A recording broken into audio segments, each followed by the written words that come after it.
বন্ধুরা, ম্যাগি তো অনেক রকমভাবে খেয়েছেন। এইভাবে কি করে খেয়েছেন? বাচ্চা থেকে বুড়ো সবাই খেতে ভালোবাসবে এই টিফিনটা করলে।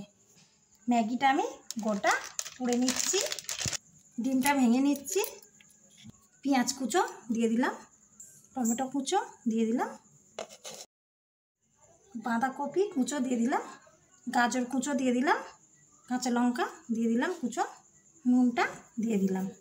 এবার আমি মিশিয়ে নিচ্ছি। এবার আমি সব উপকরণগুলো ম্যাগির সঙ্গে ঢেলে দিচ্ছি।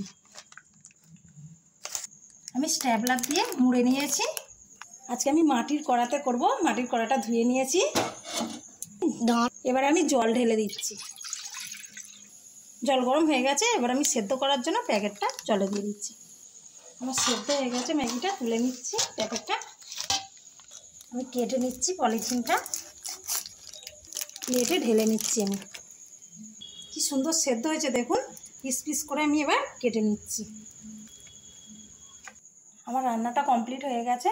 এইভাবে বাড়িতে তৈরি করে খাবেন, ভালো লাগবে। চ্যানেলটা সাবস্ক্রাইব করে দেবেন।